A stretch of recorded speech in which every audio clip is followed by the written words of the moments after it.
Hi everyone, and welcome back to the Mind Movement Health podcast. I'm excited today. I have a very special guest on the show, Stephanie Mara Fox. Welcome to the podcast. I am so excited to be here and chat about my work, Somatic Eating, today. Well, we haven't spoken about that on the podcast before, and before we just hit record, I was saying that even though I have been in the nutrition field for many years, it's not something I've even come across. So I know my listeners are going to be very excited to learn about something new potentially.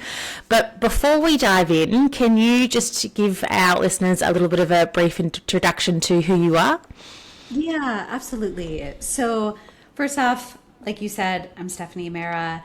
I have been in the field of somatics and food and body image recovery for almost 2 decades now. It's been a minute.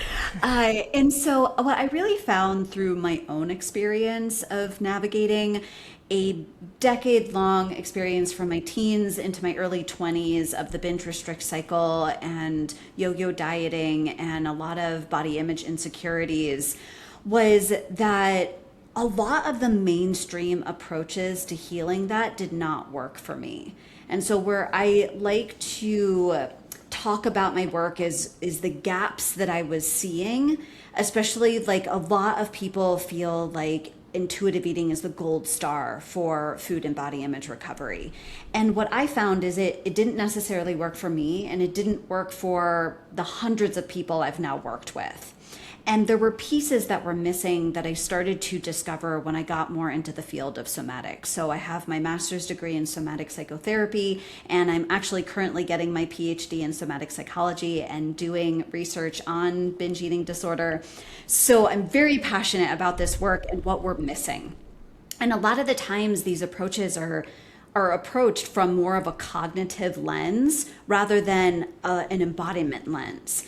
And that these food behaviors are happening in your body. The body image concerns are happening in your body. And what I found through lots and lots and lots of mind and body explorations was that really in my journey, and now all the people that I've worked with, there was this thread and theme of past trauma and nervous system dysregulation.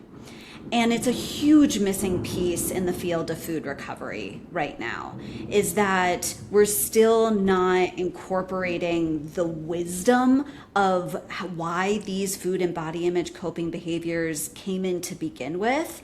And where I always, like, the main question of my work, Somatic Eating, is what is this food or body image behavior trying to somatically communicate? And it could be a nervous system state, it could be a nutritional imbalance, it could be undigested past trauma, it could be all sorts of different things. But even parts of you that are trying to speak up with unmet needs that they have. And so when we start to approach food and body image behaviors more from a place of curiosity, there's lots of great research on this that shows it already shifts us more into a parasympathetic nervous system safety and connection state where there's less shame, less judgment, less guilt, where you actually get to start to understand your body's language of why do I have this specific food urge right now? Why am I specifically picking on this body part right now in this moment? So I'm always taking there is something about these urges and impulses that it's doing something for you. Let's discover what that is so that we're not attacking the coping mechanism, but we're getting underneath it towards what is your body trying to relay through these behaviors. There's so much to unpack in there. And I'm sure people listening in are like, oh my goodness. Because so many people can relate to standing in front of the cupboard and before they've even realized it, they've already eaten 5 biscuits. Or like you just said, whatever the choice of what you go for may be, that coping mechanism, we've all had that happen before and think, why did we do that? Or why can't we stop? Yeah, exactly. And I have been there myself. So I come from this from a very compassionate place within myself of I do believe that full recovery is possible and have experienced it in my own body. I couldn't tell you the last time a binge urge even came in. I think it's been about 15 years at this point that those behaviors or urges have even occurred inside of myself. But it wasn't actually a matter of addressing the food behavior. I mean, there were probably some things where, no longer skipping meals, making sure my body is getting the nutrients it needs to function well and stabilize itself. But it was more actually processing past trauma and starting to learn about when I want to reach for a certain food, when it feels panicky and urgent and overwhelming, like the wolf has taken you over and you have to do this thing, that is actually nervous system communication. So like you said, there's a lot to unpack there. So let me kind of simplify this for a second. And I like to see our nervous system like pedals in a car. So what we're talking about is the autonomic nervous system. It is automatic. And so when it perceives something as threatening or dangerous, it automatically turns on for us to protect us. But we need both the two branches of the autonomic nervous system, the sympathetic nervous system and the parasympathetic nervous system. So the sympathetic nervous system is our fight or flight response, but it's also just the state of mobilization. When you go to work out, you are more in a sympathetic response. When you get up out of bed in the morning and start getting ready for your day, there's a little bit more of a sympathetic response in that. So this is just the state of mobilizing. Then we have the parasympathetic nervous system, which is our rest and digest or safety and connection state. Now, if we are always here, we might be collapsed, immobile. It's hard to get up off the couch. It's hard to get out of bed. It's hard to get moving. So if we see that these are two pedals in the car, the gas is our sympathetic and the brake is our parasympathetic. A lot of this work, what I find, is really learning and rediscovering when do I need to tap on the gas and when do I need to tap on the brake. But for so many of us, especially for those that are listening to this, where you're in patterns of maybe binge eating or emotional eating, what you may find is that your foot is always on the gas. So go, go, go. And then food helps you collapse, where you're like, don't know how to get yourself to stop. And there's something very grounding and immobilizing about eating a lot of food. Or it can be that you're having a really hard time ever getting yourself up and moving. You just feel stuck on the couch and in bed and you're scrolling and you can't mobilize yourself. So sometimes these food behaviors come in to get yourself mobilizing. I mean, think about like drinking a bunch of caffeine or having a bunch of sugary foods. Not that I ever like to label foods as right or wrong or good or bad.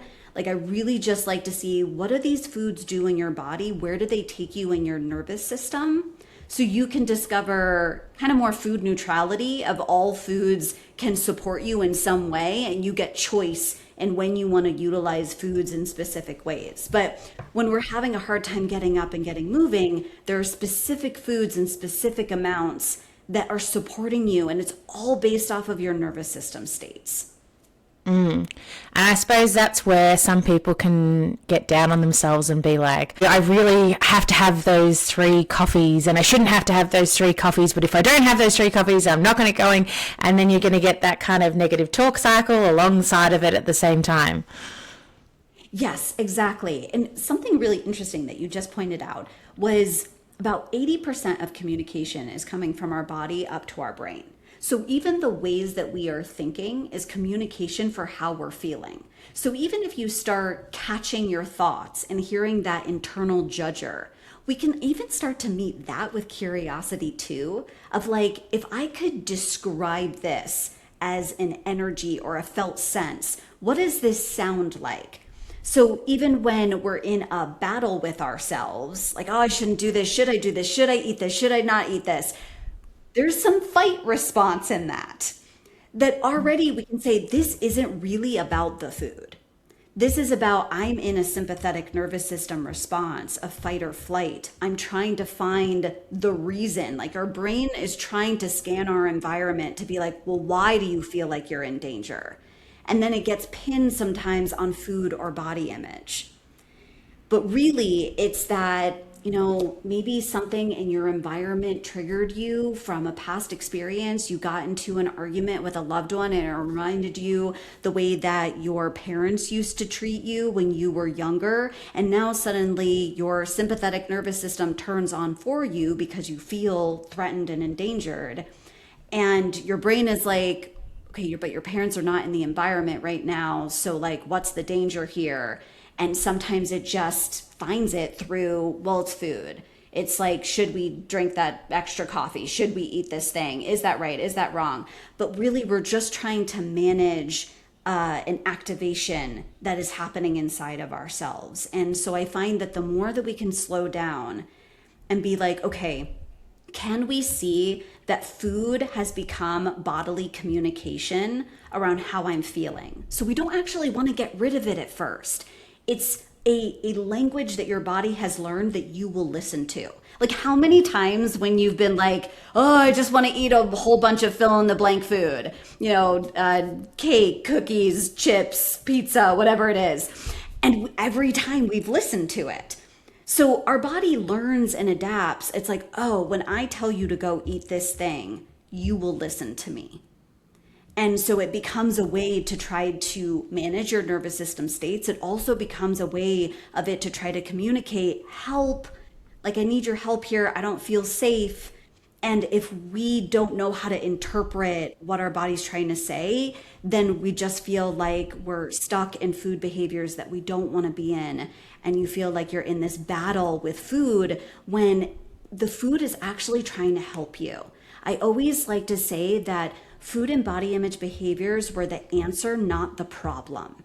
And they were the answer to a lack of safety, to a lack of attunement, a lack of feeling seen, heard, and understood in the world. And if we can start to see that that was never the problem, it actually probably got you through a lot of hard experiences in your life, more compassion can come in, and that's where change can occur. And if someone's listening in and they're like, oh, okay, I definitely have some of those behaviors, how do they start to work out maybe what their trigger is? And then when they do work out what the trigger may be, maybe it is just having a stressful experience with your kids or a fight or something, and then they end up at the cupboard. How do they start to unpack that to work out how to change that behavior? Yeah, so places where I first like to start with people is first taking the pressure off of that you have to understand what it's doing for you. Sometimes we just have to first connect with what is and make it be okay that you are a person experiencing an urge or an impulse. Because sometimes we view the urge or the impulse itself as the problem. Like, oh, it's bad that I'm having this. I have to get rid of it. I have to respond to it. How do I make it decrease? How do I make it go away? Rather than just being like, okay, I am having a response to something in my environment. I don't have to understand what it is, but the fact that I'm feeling such a strong impulse and urge for this specific food already is my body's way of telling me that it doesn't feel safe. And sometimes before addressing the lack of safety, we need to show our body that it is safe, not tell our body that it is safe. So for anyone who's listening right now, if you kind of scan your environment, and like our body and our brain are always scanning our environment for cues of safety and cues of threat. So like I could certainly look at, I recently just moved and there's stacks of books on my floor that are completely disorganized. That could maybe be a cue of threat. But if I kind of look and have my gaze go to something else, right when we started talking, there was actually a really great rainstorm that started to happen, and it was kind of thundering and lightning, and like that's kind of really cool to watch, the rain come down and these booms that are happening, and that could be a cue of safety. I know that might not be a cue of safety for everyone, but rain is very soothing to me. So if someone's listening, kind of looks around your environment and land your eyes on a cue of safety. And that could be a color, a shape, an animal in the room, a smell, even looking outside at a tree or the way the sun is shining or an animal that's outside, and just kind of notice what happens in your body. Even if you kind of practice this right now, is there like a cue of threat or a cue of safety that you can pick up in your environment right now? Well, I know I was actually just reading an article yesterday on Feng Shui, and they were talking about your office and how you should actually set up your office so you're facing the door, whereas mine is not. The way ours is set up, we've got built-in cabinetry, so we're not facing the door because we can't see a threat. In Feng Shui, you can't see anybody entering the room. So I was like, oh my goodness, there's already a threat potentially in my office. Yeah, so even just notice what happens there. Like, does your breath change, your heart rate? Do you notice anything happen in your body? Yeah, my chest tightens a little bit in the thought that there could be somebody coming behind me and I wouldn't know. Yeah, yeah. And then same environment. What's a cue of safety in your environment right now? I've got pictures of my kids on my desk, so that would probably be a cue of safety. Yeah, yeah. So when you look at your picture of your kids, what do you notice change? My posture tends to relax, like my shoulders relax, my breathing tends to sort of slow down a little bit, and I smile more as well. Yeah, you're in the same environment. Like you are sitting in the same exact seat, but your experience in your body so quickly changed just by shifting your attention to a cue of safety instead of a cue of threat. And so what I find when we're having that urge to go reach for more food and more food, we've maybe already gotten to the point where we've picked up too many cues of threat that day. And sometimes it's not like the big things. There's something called allostatic load, which is the amount of stress that our body can handle. So sometimes it's the accumulation of everything throughout the day. The getting the kids to school on time or camp, the meetings you had to go to, the errands that you had to run. So by the end of the day, if we're not checking in with ourselves, validating how we feel, ooh, that was really hard. Can I take a deep breath? Can I show up for myself? Can I validate how I'm feeling? It just builds in pressure throughout the day. Where by the end of the day, where you finally get a moment to relax, the intensity of everything that's been going on feels so big and so unmanageable and intolerable to be with. Food kind of comes in to help us navigate that moment and that situation. Sometimes throughout the day and in the moment as well, we can intentionally pick up more cues of safety. So we're getting more tiny micro moments and hits of more of a parasympathetic nervous system response so that the pressure isn't building up throughout the day. And then when you do get to that moment, it can also not necessarily be just sitting with the urge and the impulse. You know, so often I see in a lot of these modalities of like, just sit with it. You just have to sit with it. And then it's just like, it's just growing and growing and growing, and you're getting more and more uncomfortable. And, you know, at the time when I was moving through big binge urges, the only thing that would really support me was being in movement.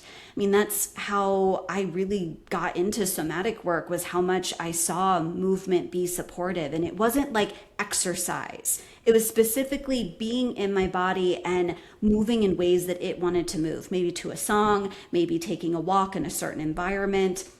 But it was finding ways to let my body emote and express everything that it had been holding on to that maybe I hadn't caught throughout the day, and also normalizing that I'm allowed to be a person who feels big things. Because in my history, I was so dissociated and so disconnected from my body, I didn't know that that was safe. And that's where sometimes feeling big things gets associated with threat and danger when our emotions and sensations have been diminished, when we grow up around people who tell us to get over our emotions and sensations, when we're told not to cry, or no one was there for us to begin with. And so we learn over time to adapt to that environment, to survive it, and we leave ourselves for a really wise reason to be like, well, it's not safe to be in here. And then food kind of comes in as an ally to continue to keep us at a distance from ourselves.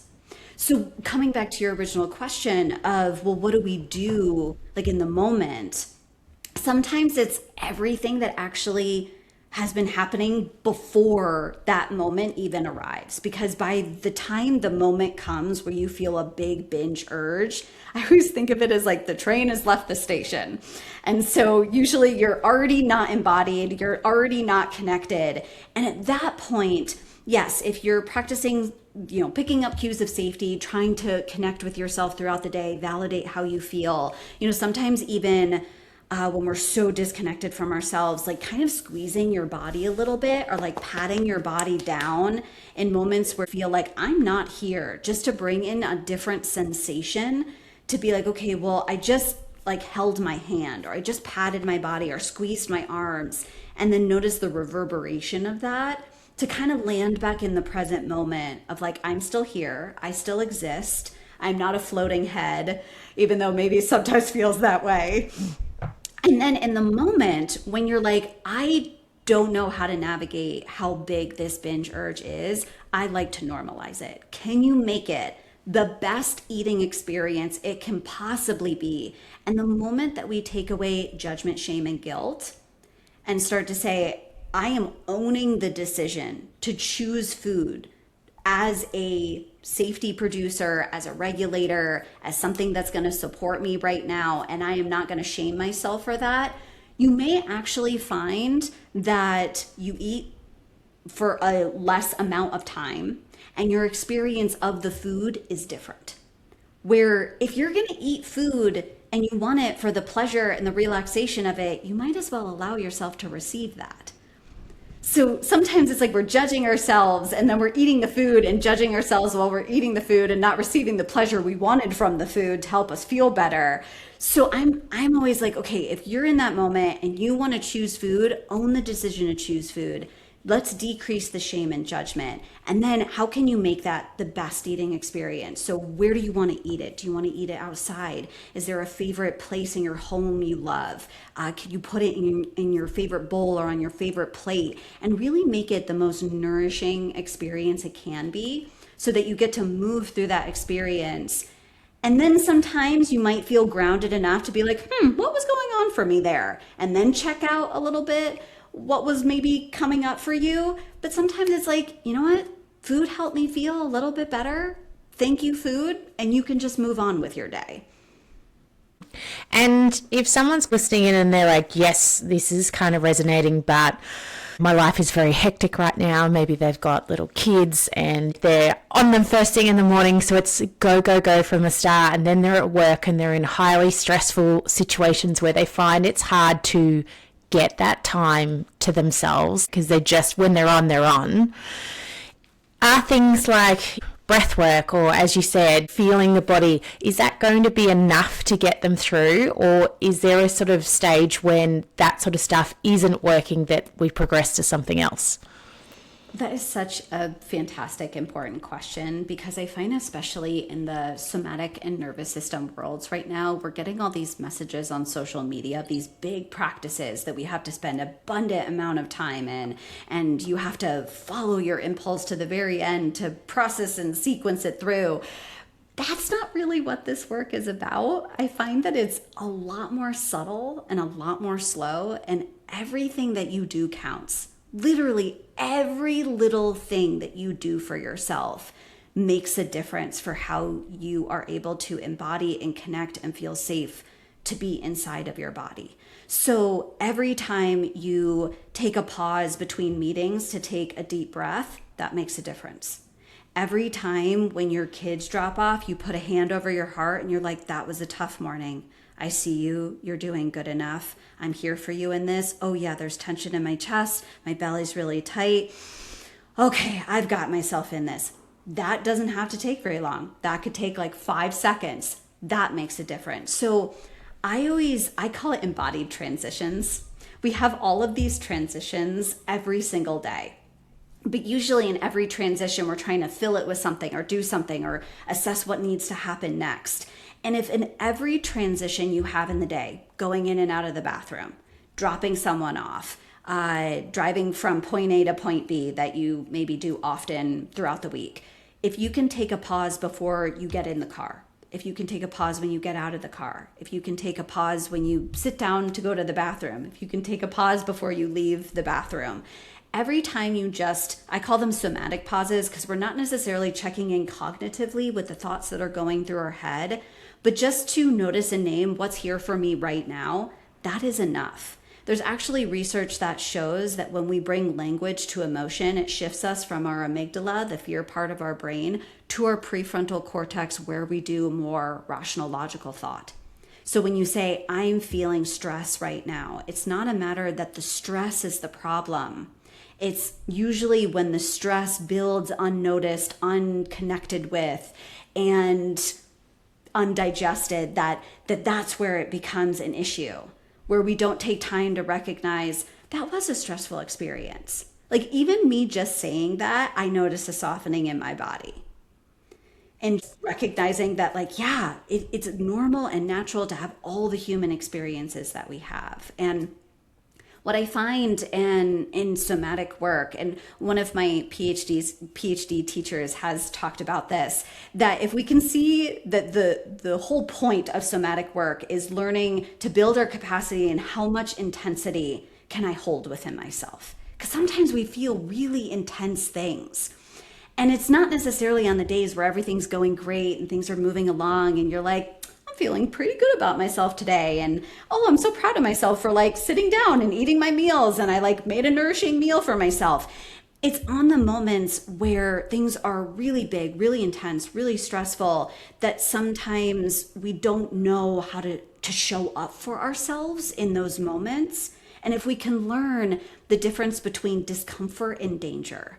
So oftentimes when we feel a pounding of a heart, if we don't recognize that we are safe in the discomfort, it gets misinterpreted as danger, where then our fight or flight response turns on. And when we are more in the sympathetic response, blood moves away from our digestive tract so that it goes towards our limbs to fight or flee. Cravings go up because our body wants quick hits of glucose to be able to have the energy to protect itself and survive. So we can't judge or shame the food cravings when your body's just doing exactly what it's meant to be doing based off of what it's perceiving is going on. So that's why I find, like, if we can start to recognize and even sometimes scan our environment, orient ourselves to our space to be like, okay, no danger in that corner, no danger over here, no danger over in that corner, and start to realize, like, I'm just experiencing discomfort, and send that message back to our sympathetic nervous system. Maybe you can turn off a little bit. We're okay here. That we might not have as many food cravings, and we can start to get curious about how food can be an ally, learning what foods and meals most stabilize you, knowing when you have a really stressful day, that food is just another resource, along with all the other somatic resources that we can have. Because food is powerful in how it shifts how we feel, and we can utilize it in a way to distance ourselves from ourselves, but we can also utilize nutrition as a way to bring us into closer connection with ourselves. I'm just kind of thinking of the behaviours that I do now throughout the week as I'm going through. And yeah, it does make sense. The times that I tend to reach for some chocolate or something is usually on a day when I've been in the studio, I've had 5 or 6 hours straight of teaching where I'm on. I have back-to-back clients. I'm really hungry by the time that I finish because it's been a long stretch, and my brain has to work overtime because I'm managing 4 different people doing 4 different things with different backgrounds. And then I'll come out and I'll have lunch, and then my husband always goes, you always sigh. You always let out a big sigh after lunch. And I'm thinking, yeah, because my body has just eaten, refueled, and then been like, you're in a place of relax. You can just relax and let it out. And then I'll want to reach for a piece of chocolate for comfort. I only usually have 1 or 2 squares, but it is a habit that I will do on those busier days, and definitely more so on those days where it's go, go, go, compared to days where I know that, it's a bit more cruisy. Yeah, that is such a great example where it's like, okay, can we just see that when you have a craving for chocolate, that your body is potentially navigating more stress, more circulating cortisol, more adrenaline. And that's not wrong or bad. Like, we don't have to see it as the problem. Now, if you're like, I really want to start to navigate these days differently, where maybe my body feels like it can maybe flow through a day like this with more ease, there's things that we can explore. But first, we sometimes have to connect what is the wisdom to why my body is telling me to eat these things, so that we first get to meet it with compassionate curiosity. So then it's like, oh, I have had a really stressful day today. I can choose to eat the chocolate, but I also can choose not to. And maybe what I need to go do is go put my feet in some grass, or lie down in bed and take a nap, or close my eyes and decrease the sensory input, and maybe put on some noise canceling headphones and just give myself a second to land and be on the floor. I find that if we can kind of, again, from a nervous system perspective, see that food behaviors are trying to mobilize us or to contain us. And I find that if we can get curious about what it's trying to do, like, am I wanting this food to help myself to keep going, to keep moving, to keep pushing myself beyond maybe what my energy capacity is today? Then we just have awareness of like, ooh, I'm probably in the sympathetic nervous system and I've been here all day and my body wants to collapse and it's telling me to go eat XYZ food so that I can keep going. Or if we're feeling like we've been on all day, we just want to collapse, we want to be like glued to the couch, we could be like, oh, okay, I'm trying to contain myself with this food, to give myself some grounding experience in my body. You might actually crave very different foods then when it is coming from a place of, I want to immobilize myself. And sometimes the people that I've worked with have even identified a lot that it's not always the food type, but the amount of food. Whereas sometimes skipping a meal can kind of give us a little bit of a high. Like when we aren't eating consistently, our body actually releases endorphins so that we don't feel the pain of not getting the amount of nutrition that our body needs. So we get kind of a high when we are not eating enough. And that can also be information of like where our nervous system is at. Or we can also see that, again, like wanting to just eat and eat and eat like a large amount of food. So it's not always the food itself, but how much you're eating is a way to be, I just want to not move and feel safe in not moving. So sometimes if it hasn't felt safe to feel like you can slow down, especially like in our world today where it's always like go, go, go, produce more. And for so many individuals, they learn that their worth is tied to how much they produce or create, that it can feel really unsafe to slow down and be still. And so sometimes food is the safest place to do that, so that it's like, well, I'm eating, I'm doing something, but it's also helping me to slow down and not do anything.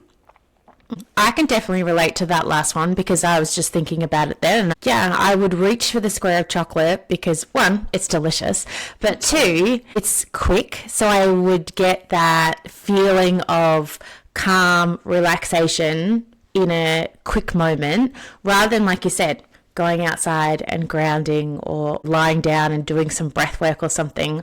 In the back of my mind, I'm going, I don't have time to do that. I've got to get on to the next thing. There's a next thing on the list that needs to get done. There's more always to do. So I am definitely guilty of using that action to calm my nervous system from the sense that this is going to be a quick and easy way to do it, because I also have that underlying feeling that there's more to do, and I don't think I give myself that time because I don't think I deserve that time. Mm-hmm. So yeah, I'm sure other people can relate to that too. Absolutely. So then if we bring in, so with my work, Somatic Eating, I am blending a lot of fields together of somatics and nervous system and parts work and nutritional science and trauma work. And so if we also, with what you just said, bring in a parts work perspective, what I would start to get curious about who has learned they don't deserve rest. And starting to get curious about sometimes an inner child or an inner teenager is coming up in these moments with their internalized beliefs about what they learned and how to navigate the world. And they're like, well, you have to eat the chocolate because we're not allowed to rest. That's not safe. And so sometimes, again, the work isn't necessarily about like that the chocolate is the problem. Chocolate's delicious. I completely agree with you. Like, there's nothing wrong with eating chocolate. in those moments, sometimes it's being like, okay, what is chocolate trying to do for me? What part of me wants to eat this chocolate? What is that doing for them?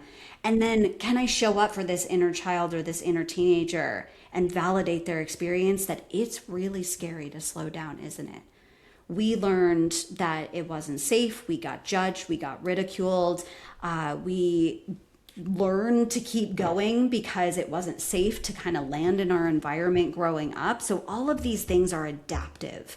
And that's why I don't call food behaviors eating disorders anymore, because it was the most ordered, wisest, adaptive thing that anyone could have possibly done for themselves when they were a child. And the work, do you know what I mean? It seems like there are constantly going to be things that come up. We can't control everything in our lives. There are going to be different triggers. Some days are going to be busier than others. We are going to have, it might be illness in the family or things like that. And so learning to be able to, one, identify what these behaviors are, and then two, what triggers are, and then have these somatic tools, I guess, in your toolkit can be very beneficial just to navigate everyday life. Yeah, I always kind of like to say food and. We're never going to take food off of your list of options, ever. I mean, it's kind of like saying, don't think of the pink elephant in the room. You know, as soon as you take food off of your list of options, it's the only thing that you are going to want to choose. And so we want to keep it on your list of options because it is effective and it really works, and it works very quickly. We're just kind of building on to your sense of resources, that food isn't your only go-to when you are feeling like you're in a nervous system state or feeling really intense emotions in your body that you're having a hard time navigating, that you have other resources available to you. And I will add that a lot of the times what people add on to their resources is more self-regulation. So self-regulation are things that you just do solo. The breath work, the taking a walk, the journaling, the calling a friend, even some of the things that we just talked about of like maybe hugging yourself or squeezing yourself, patting yourself down, listening to certain music or physically moving in specific ways. But often what we need is more co-regulation. So that is when we are receiving a message from someone external to us that's sending the message to our nervous system, it's safe to be here. And this can come from nature, it can come from animals, and it can come from people. It can sometimes come from music and videos and things that we watch, but I find something a little bit more tangible is a little bit more powerful in the body. And so sometimes when you are feeling that intensity in your body, or you're already noticing you're having a tough day, we go towards the self-regulation because we also learn to be highly and hyper independent, where it's like, I have to figure this out and I have to figure this out alone. But usually in food and body image recovery, what we need is we need more community and we need more connection, because that's what helps our nervous system shift into a place of more of that parasympathetic nervous system, where food cravings will actually decrease all on their own as your body senses, oh, we don't need more food. We're not fighting or fleeing or need any kind of survival response to get through this experience because we're not in danger. That's what food is coming in to help someone with. So the more that we are able to feel safe to reach out to people that we trust and that we know love us and can show up for us, the more we can take a pause where I have a dog. I love cuddling with him multiple times throughout the day. I think the research shows if you pet your dog for like 10 minutes, it decreases your cortisol by like 50%. So, ways that you can show your body it is safe to be here, even if you need to go to your backyard and actually hug a tree. Nature is really powerful in how it can show us and be inspiration for us around like things can be turbulent, change can happen, and I can be like a sturdy tree that is still here standing firm in all of this. Or a flower does not judge itself and compare itself to another flower, it just grows. And so sometimes when we connect with nature, we can remind ourselves that we simply get to exist. So I just wanted to add that in because it's really important reminder that like we're never meant to do this work solo. This is why even if you need to work with another practitioner, it's so important to get that co-regulation, to start to give your body a different message that it is safe to be here, to exist in your body, and to land in the present moment. And I think we are losing some of that co-regulation, like with the rise of the use of devices and social media. We're kind of being told that we can get that via using our phones, but it's not the same as that in-person connection and feeling that physical touch, like you said, whether or not it's with a family member or a friend or a pet. Like, I know myself, my girls wanted a dog for so long, and I was like, no, we can't add a dog in. We both run our own businesses. We've got really busy life. We can't add something else in, because my mind was like, this will be more work to add in. I'm probably the one that loves the dog the most. I hug the dog, I walk the dog, and I am so happy we got a dog. But I was probably the most resistant at the start. Yeah, absolutely. I have a very similar story. My husband was very much like, I want a dog, I want to get a dog, and I am more obsessed with our dog than even he is. So, it's really interesting that I kind of like to see it as sometimes our nervous system will fight us, because it's like, no, we have to keep producing, we have to keep going, we have to keep protecting ourselves, especially when it's in more of that mobilizing fight or flight response, that the things that actually can feel like the best for us, we're not going to want initially. We're actually going to resist it, because our body's like, I need to keep you safe. And it is just in a place of survival. You are not functioning from the parts of your brain or your nervous system that's like, this would feel really nice. So I want to normalize that response as well, because sometimes I know a lot of people get frustrated with themselves of like, why don't I want this? Like, shouldn't I want to stop binge eating? It's so uncomfortable to me. I should want to stop doing this. But the food behaviors are supporting you in so many different ways that to say, I need to stop this, is basically taking away your body's baby blanket and saying, hey, your strategy to protect yourself in the world, I'm taking away from you, and I'm not giving you anything else. So sometimes we have to kind of titrate that experience of safety that I'm talking about, where we want more micro moments to land in it, to get used to the feeling of safety. Because right now, if you live a predominant amount of your life more in fight or flight, or that sympathetic nervous system, your body isn't going to be used to the sensations that show up when you feel safe, which is easy breath, a slower heart rate, maybe like you described, like softer shoulders, and a more upright posture, maybe less tension in your neck. You're used to maybe being in like tightness, tension, constriction, your belly's tight, your breath is shallow, you have tension in your chest, your neck always feels tight, your jaw is clenched. And we just get used to that, because we will adapt. That's the amazing thing about the body, is we will adapt to whatever the body senses we need and whatever environments we put the body in. So it does take time and repetition. I really want to also normalize that, to do this work around bringing in more of a somatic approach to changing food or body image concerns or behaviors, because we have to very slowly go at the pace of the body, and it is much slower than the pace of the mind. And to even update the nervous system and rewire the brain, we have to continue to practice over and over and over again. So we are laying down new neural networks, which takes, if we perfectly practice something every single day for like 30 days, sure, we can create a new neural network, but then that has to be myelinated for that to be the fastest neural network that we take now. It just takes time to create new patterns. So as you continue, coming back to your question way earlier of like, does it count? Every tiny little thing that you do is like choosing a new path in the woods, where you're like, I can see that path. That's the path I normally take. We're not going to take that path today. We're going to take the path that there's no path over here. And we're going to start laying that down. And we're going to kind of sometimes be going through trees, and there's long grass, and we don't know what's going on over here, and it's kind of dark. But if we can stick with that long enough, the more that we take that path that we're creating, the other path's going to start being covered up by trees and shrubs and things, if I'm going with this analogy. And we're going to start being like, this is the path that I take now. But you have to keep walking that path for that to become the new thing. So for anyone who even is like, okay, I am going to get curious about the urge to binge for 2 seconds. Set even a timer on your phone. But don't make the expectation of I'm not going to binge, or I'm not going to choose the 2 squares of chocolate, or I'm not going to do this food behavior.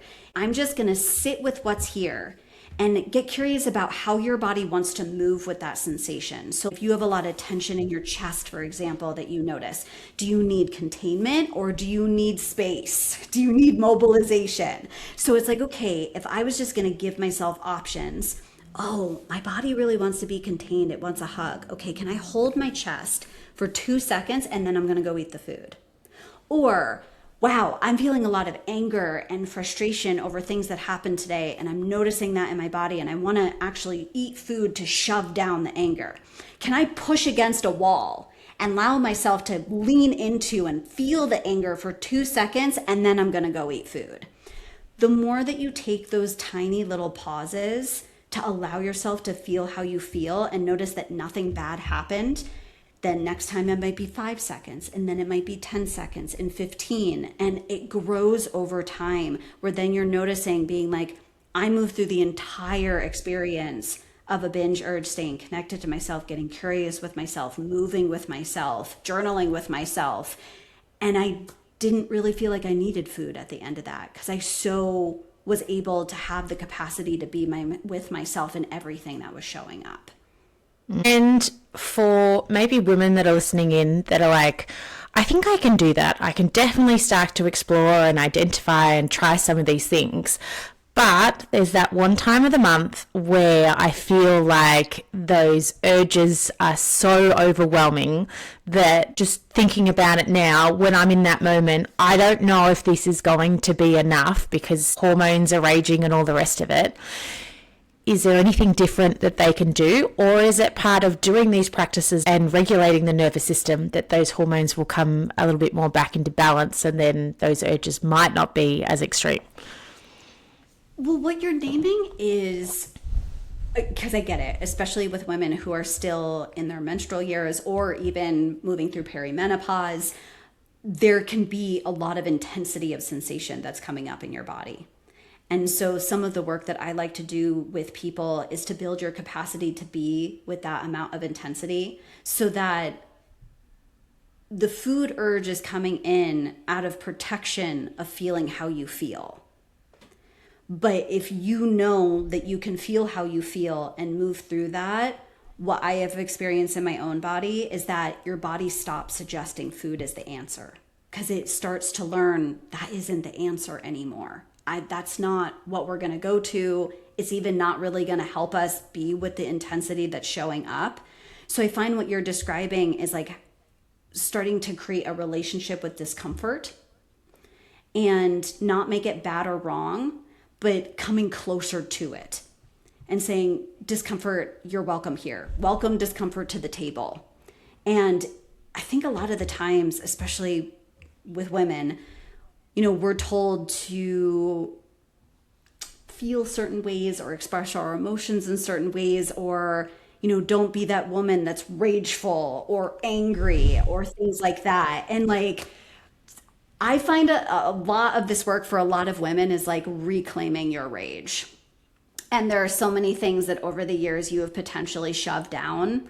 And like, can we find ways that isn't putting the rage on someone or something else, but to feel that in your body and to have space to express it and move with it or scream with it or whatever you feel like, sometimes draw with it and be like, my rage is welcomed here. And it makes so much sense that I would rage as a woman, especially in this world these days, and make that be okay, so that you don't feel like you need to shove down your rage with food. So again, this kind of comes back to, what is the food trying to do for me?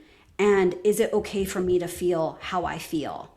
And this isn't the like Buddhist picture of you're just sitting on a cushion, sitting with rage. That is not what Being at one. right? And I don't feel like this journey is about not like being a person that's not affected by anything, or not having emotions, or feeling like you can just be serene through every dysregulating experience. It's, can I be a person who feels big things and I know that I can feel them and move through them and know what I need in them. And that's more of an active participation in with our body, so that you get to discover certain ways of moving or being or expressing or emoting what's here, and it's not just with food. And I want to segue as we kind of wrap up to the end of the podcast that I know you run your own podcast called the Satiated Podcast. So I wanted to ask you, how did you come up with that podcast name, and what does a satiated life mean for you? Yeah, thanks for asking. I don't know if anyone's ever asked me that before. Oh, that's nice, isn't it? Something different. So first off, I find that a lot of this work around food and body image recovery is always focused on the decrease of the behaviors, where you don't have the food behaviors anymore, or you feel more comfortable with your body's appearance. But what's the point of all of that? So that's where the idea of a satiated life came in, that this work is more about stepping back into your aliveness. And a satiated life to me is being in alignment and being able to attune and tune in to all of your hungers, physically, emotionally, cognitively, spiritually, as a human being. And all of our hungers as a human being needs to be satiated in different ways. I think of it as, those children toys where it's like the square hole and the circle hole and the triangle hole, and you have to put the corresponding peg in the corresponding hole. So what I find is a lot of the times we learn really young, especially if we're not attuned to as a child, that we're trying to have our physical hungers of food fit into our emotional hunger square. So we have the physical hunger circle and we're trying to jam it into the triangle, and it just doesn't fit. So that's where sometimes we just have to relearn, how do I know the difference between different kinds of hungers in my body, how they express themselves, how they feel, so that I can attune to each kind of hunger to build a more satiated life, because satiation doesn't just have to do with what we are feeding ourselves, but how we are being fed by our relationships and our physical activity and our career and our spirituality and our friendships and all the things that we need as a human being to feel really satiated and satisfied. And so that kind of bled into creating a podcast around, I share lots of different viewpoints on this intersection of somatics and nervous system and trauma and nutrition, and bringing other experts on as well that have also been in what I'm calling this growing somatic nutrition field. And so there's all sorts of different perspectives that people bring in, sometimes on food, but sometimes just on nervous system or just on somatics, because I know this is a growing field that people are still learning about. For sure. As I said, I learned of somatics many years ago. So when I was studying and doing my Pilates course, we did some Feldenkrais method, and, there's lots of different sort of types and within the movement sort of space. And I've done courses since on somatics, and it almost feels, when I've done those courses, it's like going back to the basics, like the things that we know about our body, but we often don't prioritize for our body in a movement sense as well, and that connection sense. And I think the more that we can start connecting our mind to our body, which is why I got into Pilates in the first place, connecting it to the breath as well, that changed my whole style of movement. Previously, I was a dancer. So again, that's still that go, go, go, be perfect, be at attention, don't slack off because you'll fall behind, all of that. So for my nervous system, finding that connection to my body through Pilates and the breath changed everything for me. And it's different for every person, but I think finding what form of somatics and diving into it and finding more about it can only be beneficial for everybody, really. Yeah, I completely agree. I mean, somatics really has deep indigenous roots, and how far away we've moved from the body and its wisdom, and how to be in connection with ourselves and our body and nature. And so that's what, somatics is really about coming back to is, the word somatic itself means relating to the body distinct from the mind. And so it's really about how do we connect back with the body and experience and see its wisdom, and how do we start to learn the language of the body. And so that's why in my work, Somatic Eating, it's how do we learn the language of the body through our food behaviors. And so that's kind of to round it all full circle, coming back to the start. I really see that if we can start to experience our food and body image reactions as bodily information, it just changes the game and like what we are attending and attuning to. 100%. Well, thank you so much for coming on the podcast today. Where can our listeners reach out, connect with you, and find out more about your work? Yeah, absolutely. So first you can go to stephaniemera.com. You can take a quiz there. It's right at the top of my website on what's your current relationship status with food. So if you're curious to learn more about that, you can also sign up for my newsletter, and you will get a 5-day free series of walking you through some somatic practices to be in relationship with food in a more embodied way. You can find me all over social media. I'm on every platform. So I will just say on Instagram, I'm @_Stephanie Mera. So you can find me there. And I have a 3-month live somatic eating program. I run it twice a year, and that will be happening again at the end of October. So, depending upon when this comes out, you can go to somaticeating.com. You can join the wait list now, and the people on the wait list are always the first to know when doors reopen, which will be sometime in September. And then, come check me out on Satiated Podcast if you want to learn more about this work. Yeah, for sure. Well, I'll link that all up in the show notes too. So listeners, you can head across there for all those links. But again, thanks for coming on the show. I think this is a really important topic, especially for women, and just getting more of this information out there to know that it is normal. There is help. Do you know what I mean? And we can do so many things ourselves. As you said, just that slow work over time. It doesn't have to feel overwhelming. So thanks so much for coming on the podcast. Yeah, thank you so much for having me and having this conversation.